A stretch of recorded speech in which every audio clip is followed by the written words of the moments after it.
Okay, so we will go ahead and get started. Again, for those just joining, this is the Farm to School Roundtable. My name is Christina Chauvenet. I'm the Monitoring Evaluation and Learning Officer here at Newman's Own Foundation. I couldn't be more excited to celebrate Farm to School Month with you all. And we'll move to the next slide for just a little bit of housekeeping before we begin. This is an hour-long event, and we've got 40 minutes for a discussion and a roundtable. We've got 20 minutes for Q&A. So you're welcome. I see so much great chatter in the chat, and you're welcome to chat there. Anything you want to share, where you're coming from, and any thoughts you have about the speakers, do use that Q&A function for the questions. That's where we're going to be looking for questions at the end of the session. So if you have questions for our phenomenal speakers, please put them in there. The recording and slides will be posted on Newman's Own Foundation YouTube channel, so make sure to go over and follow us there, and we'll also be sharing it out on our channels. And with that, I am going to pass it over to Emily Yu, Newman's Own Foundation Chief Partnership and Program Officer. Thanks, Christina. Hello, everyone. It's so nice to be with you virtually today. So it's my distinct honor to get to share a little bit about Newman's Own Foundation before turning it back to Christina for the roundtable. So some of you may know that the foundation's mission is to nourish and transform the lives of children who face adversity. And our work helps to bring to life Paul Newman's commitment to use all the money that it receives at the Inc. side, the food company side, 100% of the profits and royalties from the sale of Newman's own products in service of our mission to nourish and transform the lives of children who face adversity. And so over the years, through these efforts, over $600 million has been given to social impact organizations since 1982. Next slide, please. And so here you can see the three focus areas that the foundation really aims to support.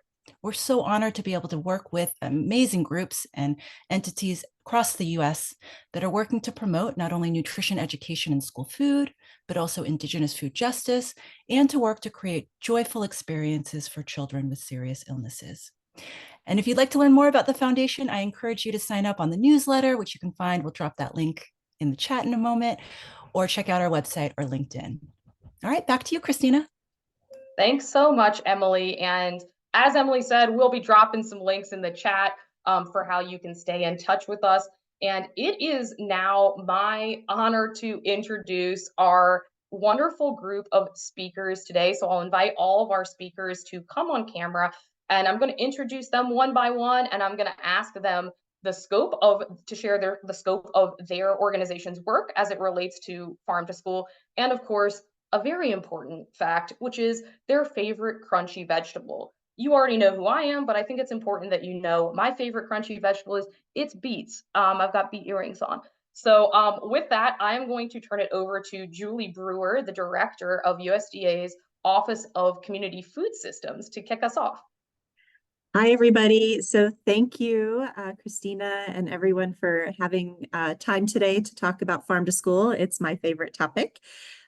So as was mentioned, I'm the director of the Community Food Systems Division here at USDA Food and Nutrition Service. And our team leads the Patrick Leahy Farm to School program.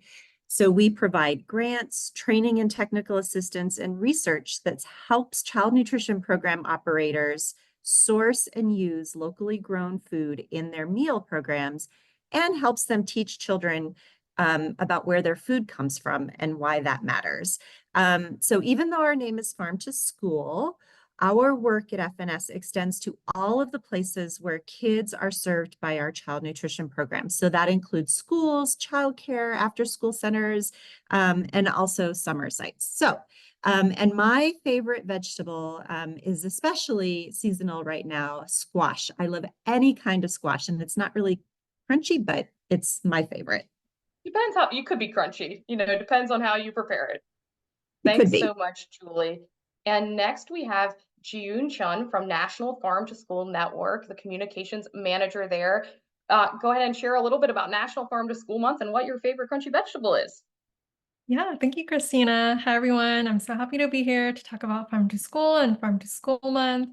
I'm Jiyoon. I'm the communications manager at National Farm to School Network. And we work on a national scale. We have a network of, I think, over 200 or 250 partner organizations across the country. And yeah, we really work to connect our partners and the community to resources, networking opportunities with one another. Yeah, and just overall promoting farm to school. And my favorite root or crunchy vegetable, I was thinking about it. I think I would say Napa cabbage. Um, I love it in like kimchi, obviously, and like in hot pot and soup season. I know once it's cooked, it's not maybe crunchy, but I would say I would pick that one. Yeah. Thanks so much for sharing. And we're so thrilled to have National Farm to School Network as a grantee partner of Newman's Own in our nutrition education and school food portfolio. Next, I will introduce Julieth Callejas, the executive director of End Hunger Connecticut. End Hunger Connecticut is also a grantee partner of Newman's Own Foundation in the nutrition education and school food portfolio. Julieth? Thank you for having me. I'm very excited about today. My name is Juliet. I'm the executive director of End Hunger Connecticut. What we do is that we promote a lot of child nutrition, and this year and last year we're promoting our school meals for all with partnerships about 800 individuals, organizations. So we're focused on, providing kids healthy meals, but also locally grown products as well. And for favorite vegetable or crunchy vegetable, snap peas. Ooh, snap peas. Yeah. And it's on End Hunger Connecticut's website in a lot of places. So you're on brand. We love that. And last but certainly not least, Richard Elm-Hill. He is the Senior Program Officer of Nourishing Native Foods and Health at First Nations Development Institute, a grantee partner of Newman's Own Foundation in our Indigenous Food Justice portfolio. Richard? Hi, good afternoon, everyone. My name is Richard Elm-Hill. I'm a member of the United Nations and a senior program officer at First Nations Development Institute. We're a national nonprofit organization that supports tribes and native-led nonprofits on their food systems, but also on their communities and community issues. Yeah, my work is inside of what we call Native Farm to School, which is specifically focusing on Native communities. We support food sovereignty and traditional foods. We also have two other programs. One is the Native Agriculture and Food Systems Scholarship, and that supports folks who are entering college or continuing the education path.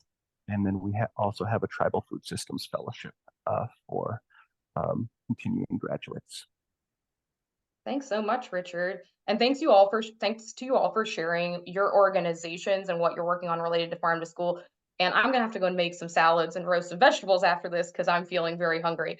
But speaking of native farm to school, we're going to start by looking at a clip from our partners at USDA of a farm to school initiative.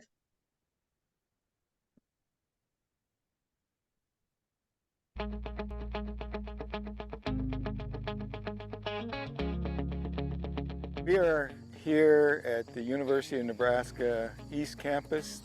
This is our Indigenous Youth Food Sovereignty program. It's Saturday morning. Our students come in and work the gardens. They're learning how to grow their own food to reconnect these young Indigenous people with their traditional relationship with our grandmother Earth. In Lakota, my tribe, we call her Nshimaka. You know, the health aspect is really important to get these young people to start what we call indigenizing their diets, providing natural and healthy food for their families as well. It's very peaceful out here. The young people get away from the city. They are all beginning gardeners. So we are on a huge learning curve of figuring out how to be in relationship with the earth, how to plant things, how to improve the soil. Like, oh, okay, we're gonna plant cover crops, not because it helps us, but because it will help next year's students. So what are you doing out here today? So today I'm out here harvesting with my sisters. We got cherry tomatoes, some okra, some sage to make tea, tomatillos for green salsa. We're striving to learn a lot of new things about our homelands and essentially just connecting back to our second mother. This whole program made me feel very welcome. It made me feel like I had people like me. And I learned that hard work pays off, and this program can help a lot of people and bring people together. We are making sure that we take care of this earth. If we take care of her, our grandmother, then she'll take care of us. I hope you all enjoy that video as much as I did, and speaks to Julie, your point around farm to school, of course, involving the cafeteria, but also other places where kids are learning about their food. And so with that, I think that's a great transition into our discussion around the role of farm to school in Indigenous food sovereignty and food justice for kids. So first, I'll just ask, in a few words, what does food justice mean to you, and how can farm to school advance food justice for kids?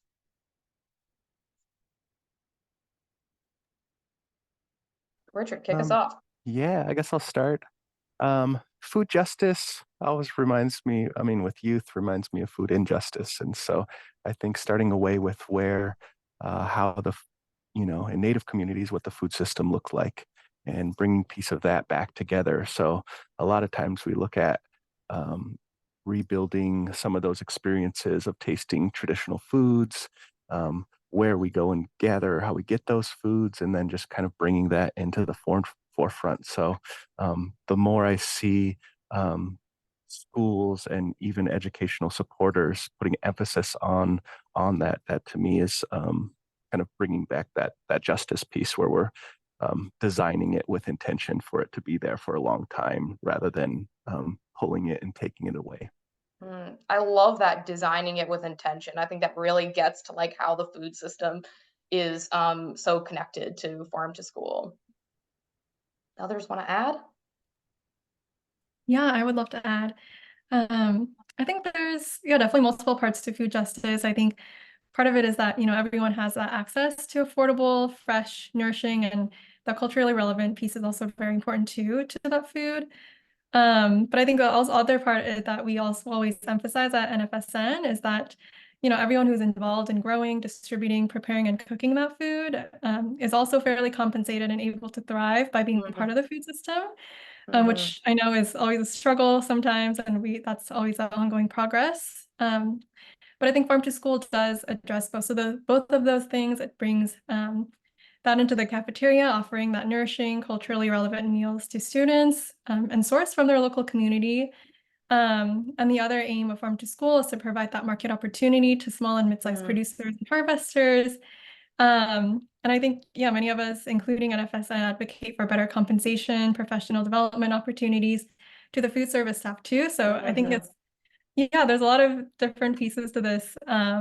And I think all of that is important, and farm to school does touch on all of those different pieces of advancing food justice. Wow. Thank you so much for bringing in all the different people that make farm to school possible. And, I think if you're in the school nutrition conversations, you know how important having champions at schools are, having staff that are fairly, that have fair wages, that are excited to bring these products to kids is so important in supporting school meals. So thanks for that. Julie, anything you all wanted to add? I just kind of want to add more to it. So for us, it's a full circle opportunity. We're able to incorporate, fresh, nutritious food that it's locally grown through our partner agencies, and also bring it into the fold, teach children, educate people, and then learn something new. Not everybody eats the same foods. It has to be respected. You have to learn. You have to be educated in order to get somewhere in life with this.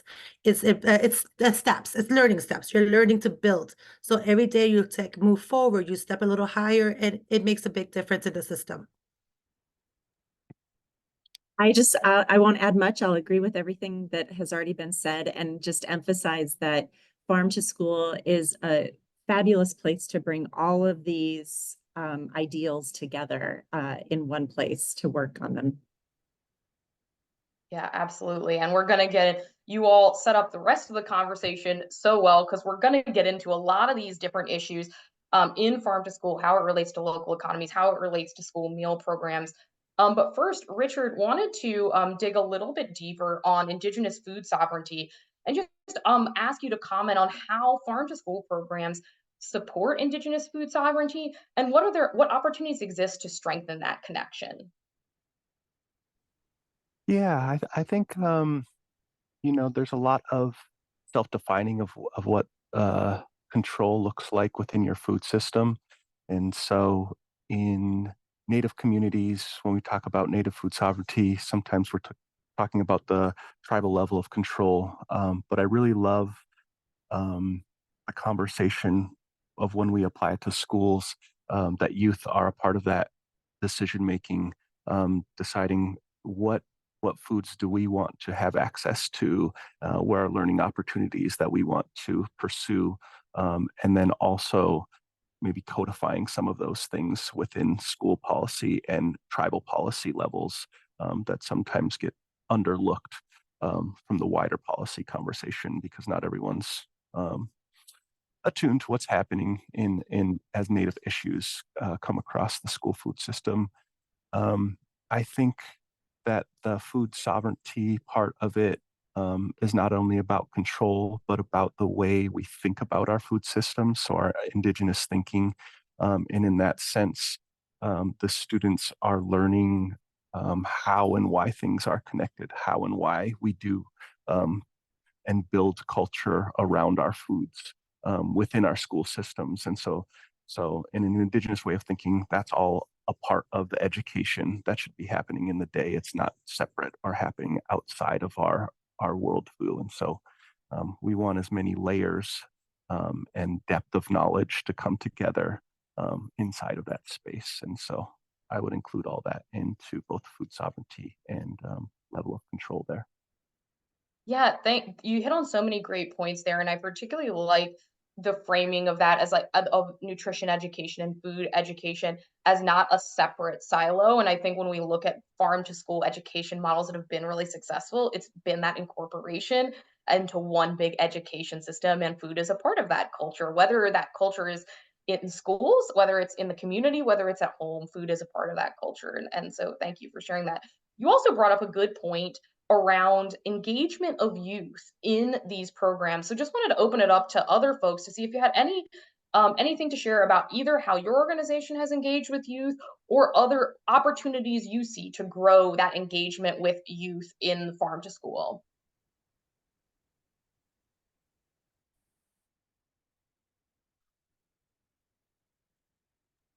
I'll go ahead and jump in. So I think this is critical, right? This is who we're trying to support in our farm to school work. And I think, there are a couple of goals, well, actually 3 goals that I think are really important and very, very connected to what Richard mentioned. I think one of the things that that farm to school can do is change the relationship that children have with food. And it can be about the traditions or the cultural intelligence that we can help them understand with food, and as well as their health and nutrition in helping them get excited about trying new things and valuing the labor and the work that goes into creating into growing food or producing food for our consumption. And so helping children understand at a very early age that the food on their plate started with a farmer or a rancher or a fisherman, and and all the effort that goes into bringing it to them. So that connects them to their community, it connects them to the economies around them and to the environment. And I think all of those are things that our kids are really eager to engage in, and it's really important for them to learn early on. And there's no better way to do that than through food. Yes, I love that, and really speaks to how that early exposure can really set kids on this trajectory of increasing their knowledge, but also just like wanting to continually learn. We are on a learning journey, as Juliet said at the beginning. I wanted to move us into talking about, we talked a little bit, we've just started talking about farm to school and local economies. And the 2023 farm to school census was recently released and found that national spending on farm to school was 1.8 billion across participating school food authorities, which is about 16% of food budgets.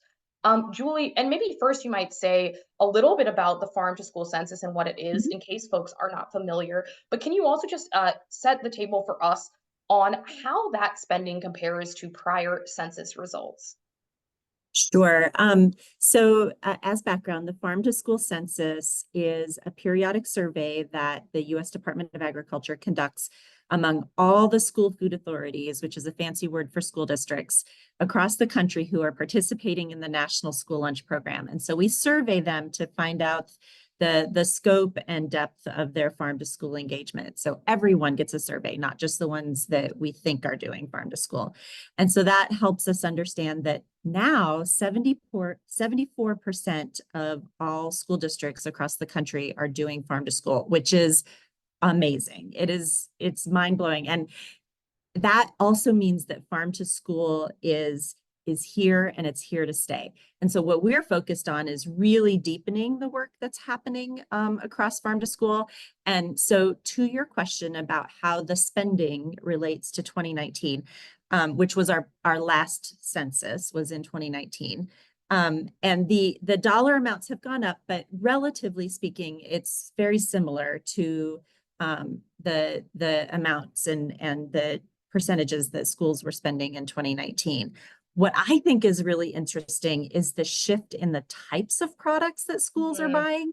So what was really exciting to see in this 2023 survey was that schools are spending more and buying more local protein foods. So chicken and beef. And that is incredible because even just a few years ago, we were just starting to help schools understand how they might source those products and use those products in their meals.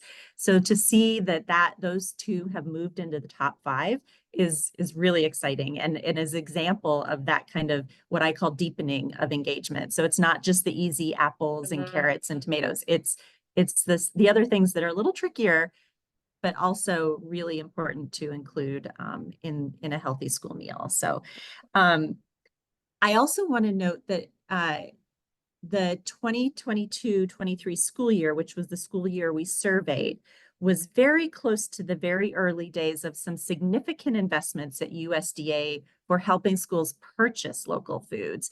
And so we're not really seeing those in the dollar amounts that are being reported. So I'm excited to see what the next census is going to show with those investments coming through.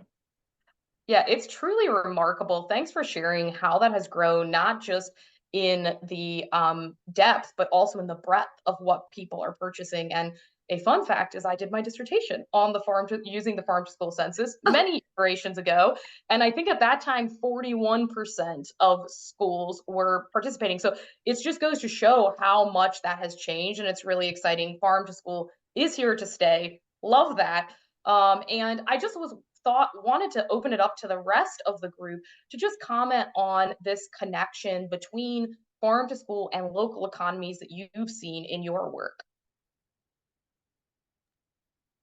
What we have noticed in Connecticut, because we have so many partners that are the food service directors, we have seen an increase in local purchasing, better economies, better business for our local farmers, not only for produce, but also for our meat vendors that we have, which we're very limited in Connecticut. But we have noticed an increase. We have noticed an increase in how many farmers are participating. And then we have local teams like Red Tomato, which is a company that procures for everybody and is able to distribute. So, new things have happened because of it.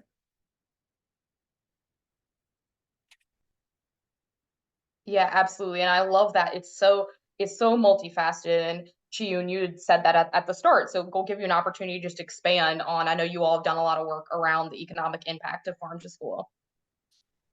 Yeah, definitely. Julie, I love that you mentioned that there's that shift in the types of products that school is buying into more local protein. And we've definitely seen that in our conversations with like different communities who are doing farm to school. And I think for Farm to School Month this year, our theme is kind of a little bit more focused on producers and the fact that farm to school is more than just vegetables. There's so many different ways that it can look like. And I think one exciting thing that I've heard from like the coastal communities who are also participating in farm to school So for example, I've had the chance to talk to a food service director in Alaska, and in the last couple of years, they really shifted to doing a lot of local fish for their school meals. And I think that is just so amazing. They're serving like salmon, Alaskan pollock, black cod, all of that exciting things to their students every single week. So I think, yeah, there's definitely just been such a big shift in like what schools are purchasing and thinking about. Um, and yeah, there's just been so much progress in the past couple of years. I think especially since like 2020, and I think, yeah, especially with like the universal school meals kind of coming into the play and everything, there's just been a lot of growth. And yeah, speaking to the producers where I can as well, it's been also really great to learn that having that extra market opportunity, being able to sell to schools in addition to the normal farmers markets and CSAs is just has been really helpful, especially for the smaller farmers to get involved with that. Mhm. So yeah, lots of great things happening, and it's just so exciting to see that growth reflected in the census for sure. Mhm. Absolutely. Yeah, I would definitely encourage, especially if you're a data nerd, even if you aren't a data nerd, get over to the Farm to School Census website. It's really great. You can poke around, you can see what's going on in your geography, other states. Richard, I wondered if you could comment. Some other folks have been sharing some of the trends in producers and different products that are becoming popular. What trends are you seeing in native farm to school in terms of products? Yes, I like what June said about the fish to school. I really love this idea that we can kind of focus on one traditional food and really drive that home, because I feel like it starts to give you all these like kind of close to kind of like peel off and build programming around. So um, Buffalo to school is big one that we see. I think working within the school cafeteria and getting more meals in there, that's like a big win.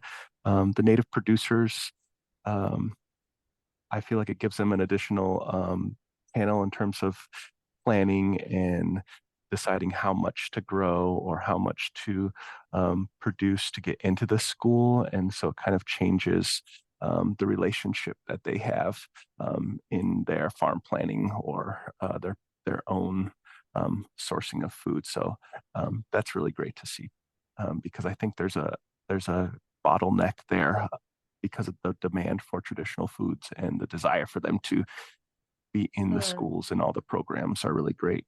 But I also um, encourage folks to, when we don't have enough foods to fulfill those kinds of orders or just be consistent, to look at the smaller spaces, after school programs, sports. We have one school making strawberry drinks with maple in and feeding their sports teams. And so they have a bottling facility right in their school. And so seeing things like that are really great. Yeah, I really like that. Thinking about how farm to school, and we're going to get to ECE later, so we'll chat a little bit more about that, but how it can affect other aspects, other programs, and sometimes you can start somebody on one program and bring them into another. And thanks for highlighting the Buffalo efforts as well. I think as we someone mentioned the connection with universal school meals and farm to school, and Juliet mentioned the rise of local products in Connecticut. So we're going to now take a quick look at a video from Connecticut of farm to school.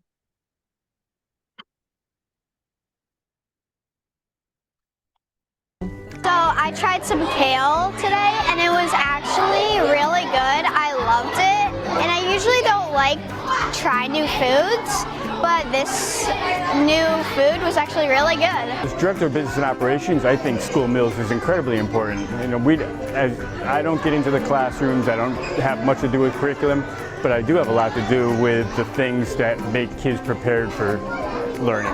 And food is the number one thing that prepares kids for learning. Hungry kids can't learn. We believe that creating good habits and healthy habits at a young age will have lifelong benefits. And if kids don't learn to like and eat vegetables at this age, they'll probably never learn.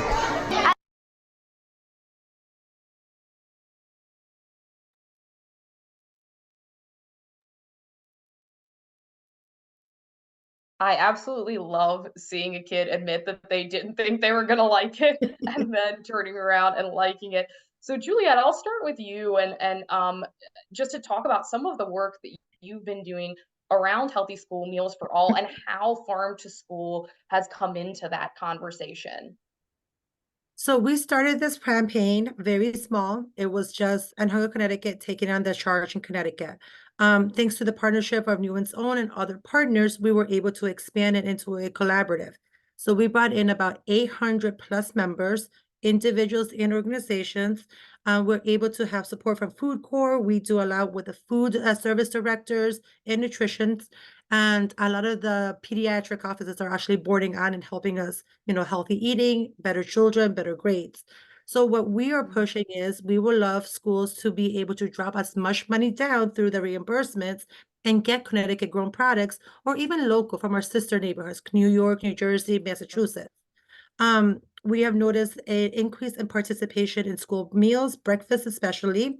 We have noticed higher test scores in Connecticut, better attendance and participation. So, the facts are there. School meals, healthy eating, locally grown fresh produce, or even meats help our children develop and grow. So this year, with your help and support, we are also going into our third year of campaign. We're asking for more funds. So right now we have free breakfast. So we are trying to do another year of free breakfast for the children and incorporate more Connecticut grown products in it. So we're working with the Department of Agriculture to secure extra funding as well for that programs. Thanks so much for sharing. And one of the things I really liked about that video was also getting the perspective from the business manager and how that can be a Correct. win-win for those folks as well. And It's a Jiyoon, full oh, go circle. ahead, So, Julie, sorry. oh, sorry. It's my passion. It's a full circle. So what we are doing is that we are engaging our children. They're learning about new products, vegetables, kale, where it comes from, how food is secure. More children expect that, oh, we go to the grocery store and this is where our food is at. But through a lot of our additional partnerships, fundings that we have been able to secure, kids are going to farms and field trips. They're learning. They're getting school gardens. The nutritionist is coming on board and doing testing. And we're discovering that if you educate a child to provide options, the child is going to pick the healthier options. And it's just a win for everyone. Like I said, it's a full circle. It's what we want to see. It's growth. Yes, I love that. It really is a win-win. And Jiyoon, I know that you all at the National Farm to School Network have been doing a lot of work on the messaging around healthy school meals for all and farm to school and how that threads together. What would you add from the national context to what Juliet just shared? Yeah, definitely. Yeah, I mean, Julieth mentioned already, the two movements have really going hand in hand. I think they're so synergistic and help each other be more successful. Obviously, the Healthy School Meals for All policies increase the number of students who participate in school meals, as she mentioned, and that can bring in more revenue for the food service department to, think about purchasing local foods, which tend to be a little bit more expensive. Also frees up time for the staff to participate in things like scratch cooking, building relationships with their local producers instead of processing paperwork and all of that. And I think when that's combined with farm to school, that's really when the magic happens too, like the positive impacts of school meals for all. Yeah, so all the students that are receiving this school meal, regardless of family income, which also touches on that stigma piece, and having that meal be fresh, locally sourced, and also providing that market opportunity for their local producers and fishermen and ranchers in their community. Yeah, I think just want to add and echo that it is like that full circle moment, and it's really providing all of the benefits for the whole community, not just in the schools. So yeah, I mean, just all positive things to say. I think the two really just work together, and that's what we're working on at NFSN2 currently, working with some of the state coalitions who are currently advocating for the Healthy School Meals for All policies in their state. Our policy team is doing so much wonderful work with resource building, connecting them with one another, and just that policy advocacy piece obviously is important in this work. So yeah. Thanks. And speaking of those connections to our food system and how they can work together and resources around that, Richard, I know First Nations Development Institute has published some farm to school guides. Can you share some of the findings around how farm to school can support those connections to food, land, and language? Yeah. Um, let's see, we have two guides. One is a resource guide, so it looks at what are the different resources that can support programming specifically for Native communities and tribal schools. During the pandemic, when things were closed down, we did a ton of interviews to put together um, a list of themes that we see when we look at the work that kind of emerged from those interviews. Um, I think our challenge is because we're a national serving organization, there's so many different regions. And so if we get hyper focused in one area, it's not as uh, transferable to another region. And so we kind of developed what is our like food sovereignty program planner, and it's basically a wheel with these 6 themes embedded in them. And so we have the traditional foods, and then we separated the foods themselves to traditional food ways. So you have the foods like fish, wild rice, bison, and then you have the food ways. So all the things that support those foods to be, like baskets. Like you see behind me, I have a corn washing basket. How do we build that and keep those practices intact? Or seasonally, when do things happen? Or are there traditional protocols that have to be followed in order to get those foods or different roles? Then beyond that, there's language. So the words we use inside of those places, and sometimes that helps us describe or gather things in a certain way. And that builds traditional knowledge. And so who's the keepers of those information? Where do those exist? And then we have community and land stewardship. And so one of the widening things that we can do is look at youth's role in being land stewards, both on the campus where they are at their homes, in their communities. And so they always have that lens of looking at the relationship with the land. And then, of course, community, meaning like who's at the school, but also like our plant relatives, our waters, the wider community and beings that we acknowledge within the native food systems. Mm. Yeah, I love that acknowledgement of the other beings in the food system. And we heard that in that opening video as well, and how we're relating to the land as part of the food system. And I would really recommend everybody go check out these resource guides from First Nations Development Institute. They're, first of all, I love the visual components of them. They're so fantastic. So go check them out if you haven't already. And we talked a little bit earlier about other settings that farm to school might take place in, including early childhood. And so, to that end, we're going to check out one of National Farm to School Network's new videos on how farm to school operates in early childhood settings. We serve them a AM snack, lunch, PM snack, but we also do cooking classes where my little people get to learn how to cook different things. During the day, I'm here helping out in the kitchen, helping cook, and helping out with the gardening whenever need be. The Caring Center is part of the CACFP, the Child and Adult Food Care Program that's run by the state.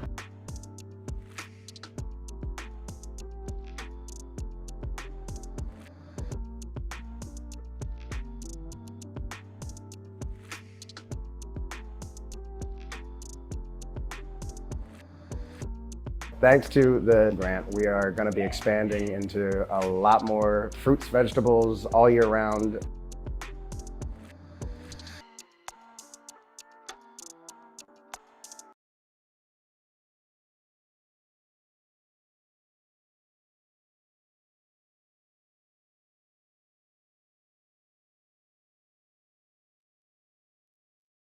I hope everyone enjoyed that. And if you're from a CACFP or early childhood setting, let us know in the chat. And wanted to, as I mentioned, obviously that is an area of growth for farm to early childhood settings. And I wanted to open up to the panel, and Julie, maybe we can start with you. What do you think are some lessons learned from farm to school that might be able to translate into those early childhood settings?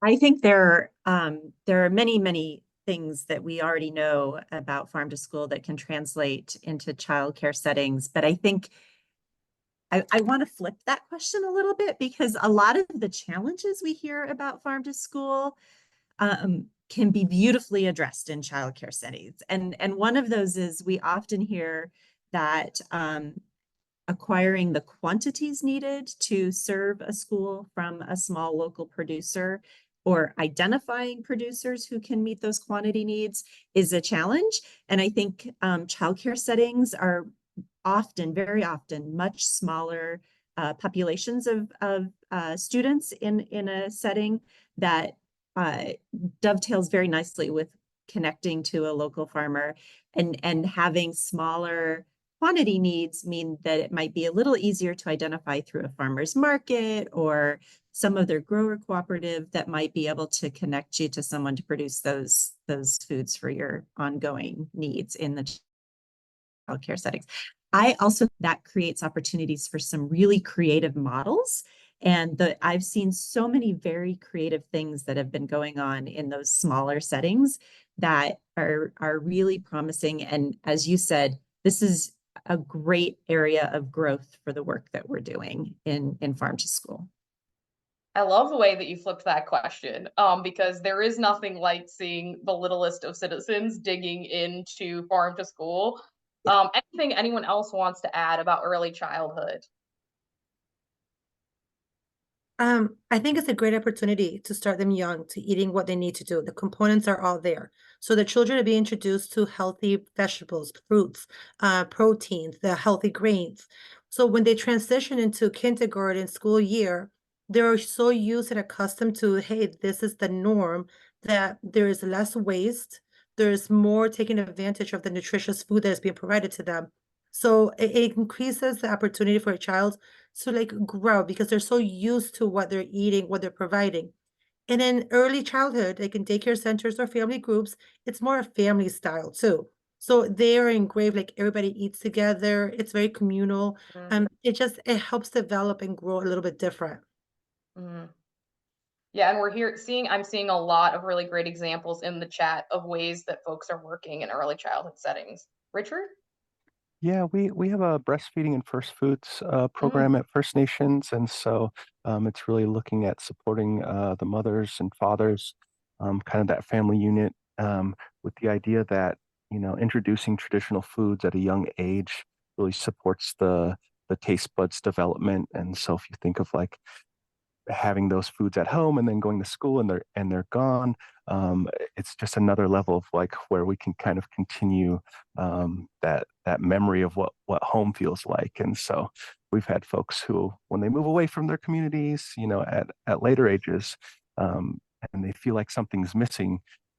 Often it's around food. When they're tasting it, they're like, "Oh yeah, that tastes like home." And so you have this whole all these spots where we can reintroduce those tastes or keep those connections strong with the taste they're having. Yeah, in that growth space. Yeah.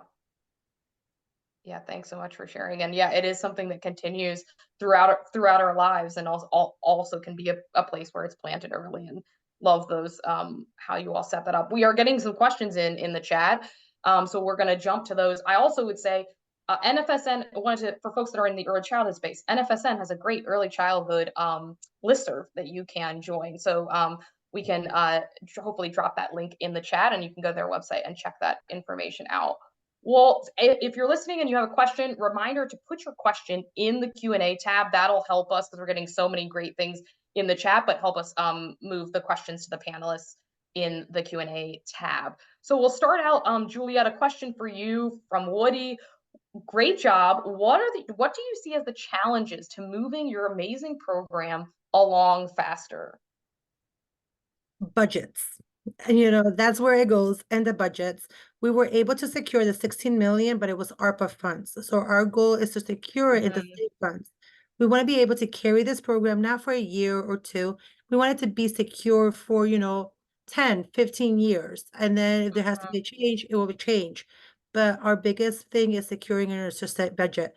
We have great support and we're doing great move, but if we can't secure it and be definite, we can't keep going forward with that. Thanks. Another really great question from John and Julie. Julie Brewer, I will kick it to you to answer, but please jump in, anyone else. John says, we're working to increase farm to summer in Kentucky as an extension of our farm to school, since 83% of our summer meal sponsors are school districts. What are best practice approaches to blending farm to school efforts, farm to summer into existing farm to school efforts? That's a great question. I think one of the best practices that we've seen over the years, and you mentioned that many of the sponsors are school districts.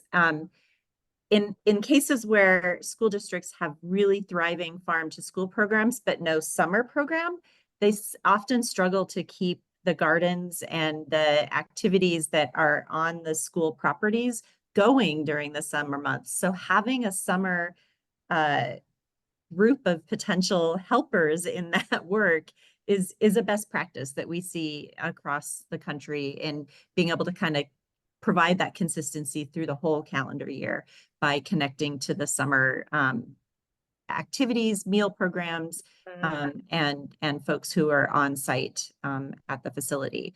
So I think that would be kind of the highlighted best practice, as it really points to the integration that even the video clip mentioned earlier about the school business officer being kind of committed to and aware of how this all connects. So as everybody in the building is part of Farm to School, they help come up with the solutions when there's a challenge, like how do we get it into our summer program, or how do we keep the gardens thriving during the prime growing months. You know, having a team of folks across the school community will really help address those issues when they come up. Thanks so much. And just another question, just on that front. There's another question from Barbara. Is the USDA fresh fruit and veg program at all connected to the farm to school program? Sure. So yes, it's a child nutrition program, and we encourage participating schools to source local produce for the snacks that they provide in the fresh fruit and vegetable program. Absolutely. Thanks so much.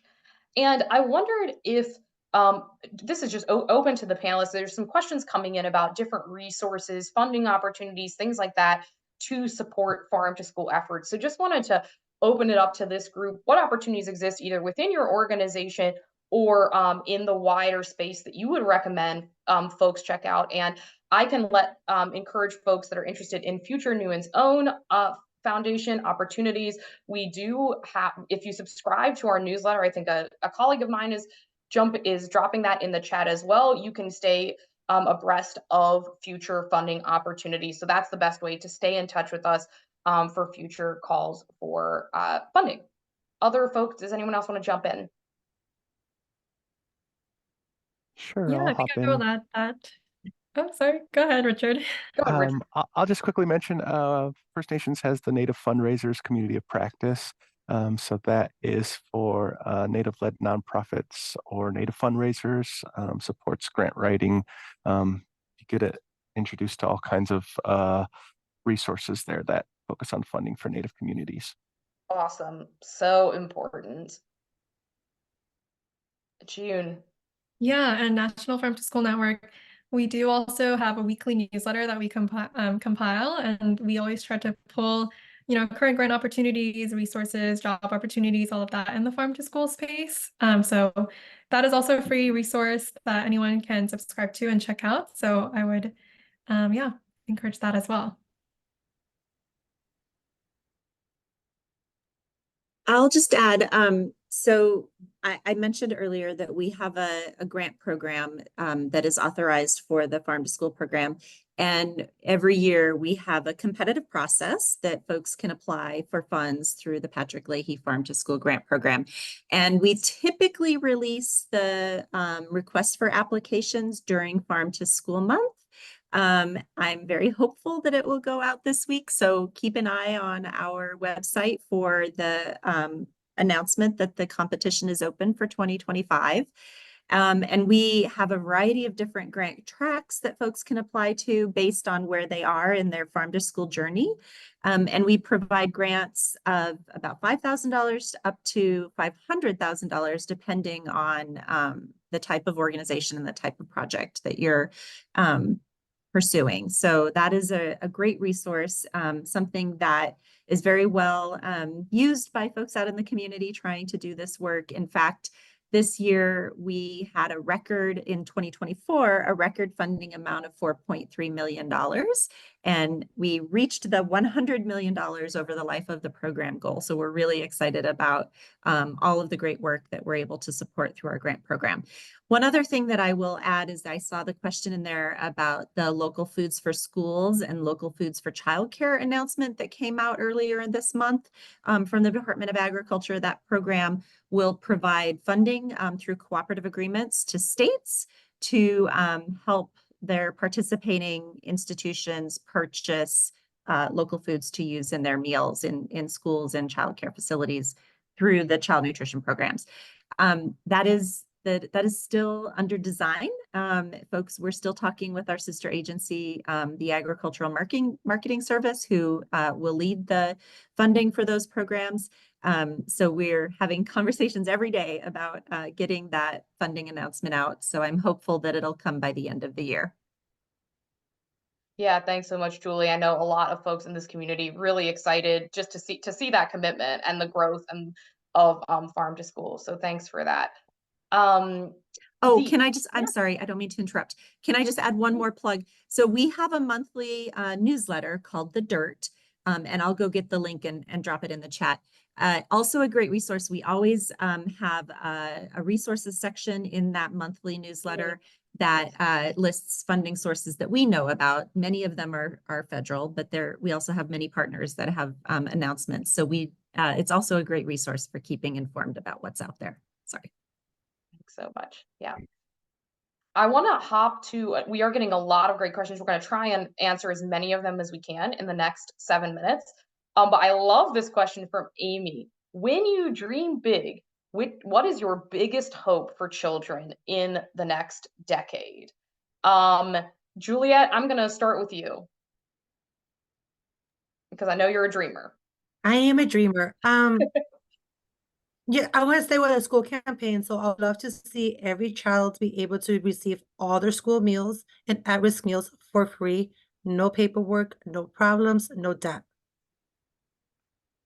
No paperwork, no problems, no debt. I love that. No school debt.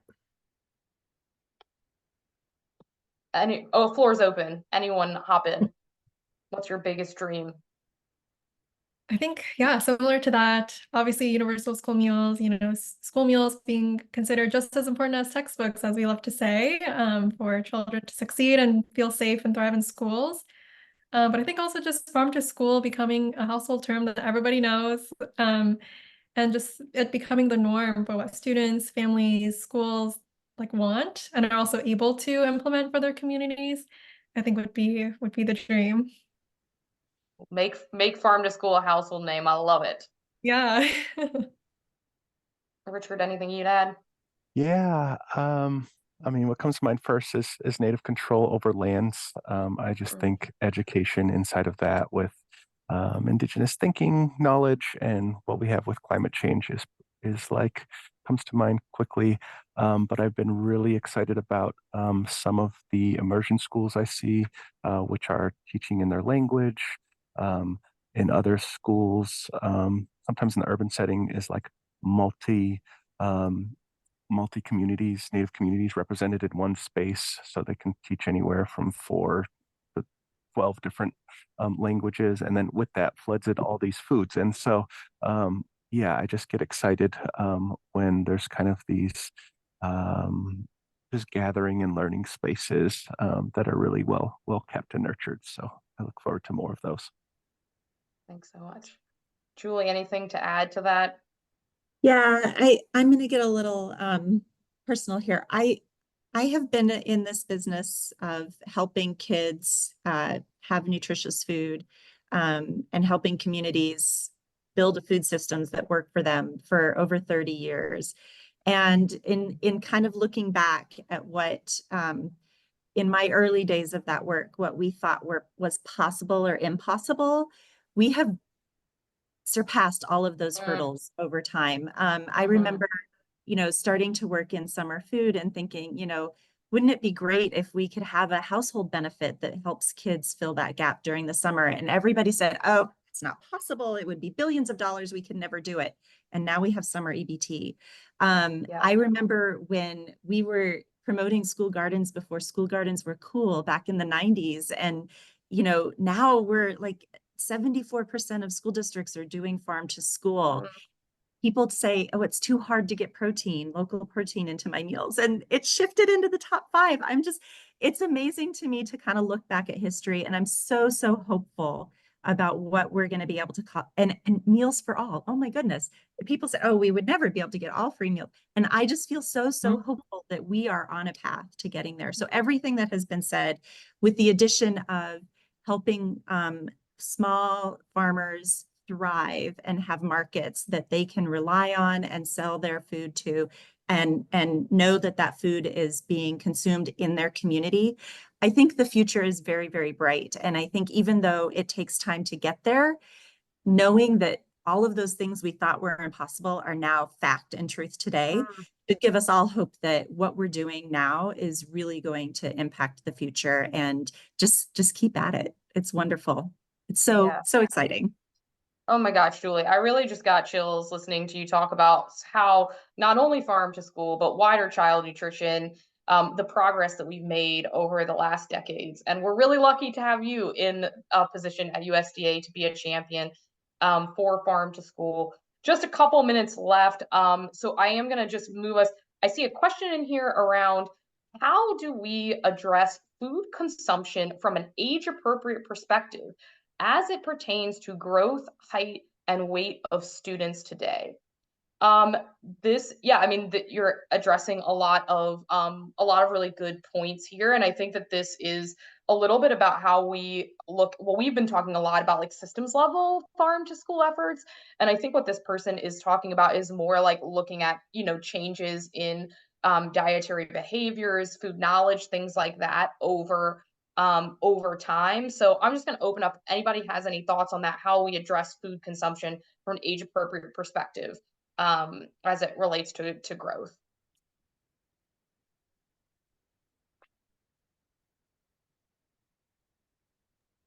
Okay, I can't sit in silence because I think it's already been said. And I think the key is starting early in the early care settings so that kids learn about their food from the beginning, develop a taste for good nutritious foods and appreciation for that food, so that when they go into the next phase, that's what they expect, that's what they consume, that's what they ask for. I think that's really, really key. Yeah, I'll add to that. I think it points to the individual level of education. Just taking those health classes or being somewhat participating in food education early on, so that you can understand your own individual needs, and get to know your body and the food that it likes and those types of things. Yeah, absolutely. The early getting to know your body and the food that it likes. I absolutely love that, because the nutritious foods that we eat are only as good as what we actually consume. So it's important to find foods that you like. And farm to school is a great avenue for that. Any other last thoughts? Yeah, I think just like one quick thing to add. I love the ECE piece, obviously getting them started early, but I think, a big part of this conversation too is maybe redefining what is considered healthy. For example, our movement meeting last week, we had such a great conversation on decolonizing nutrition and redefining what healthy foods are, and that like indigenous and cultural foods are also healthy foods and can be part of a whole nourishing diet for kids. And I think that's also a big part too, just connecting children and students to their identities and cultures and making sure that the education and the food served at schools reflects all of that too. So much. Juliet, any last thing to share? So I think for this topic, we have to keep in mind parents, as we're bringing in children to the schools and we're teaching children how to eat, partnering up with other organizations and educating the adults and, makes little wise little humans and they create new habits. So bringing in the parents, partnering up with sister organizations, just making the best of it and making it very natural and normal instead of being taboo or a stigma will get more positive results. Yes, I really appreciate several of our panelists have mentioned reducing the stigma, pulling in communities. Farm to School really involves the entire community. We're just 1 minute over, so thank you all for staying with us. My colleagues are going to drop a couple of links in the chat if you want to stay in touch with the Newman's Own Foundation. I want to just take this time to really thank our speakers. It really was a pleasure for me to be in conversation with you all today and encourage everyone in attendance to go check out their resources because these really are leaders in the farm to school movement and farm to school is here to stay. So have a great rest of your afternoon, everyone.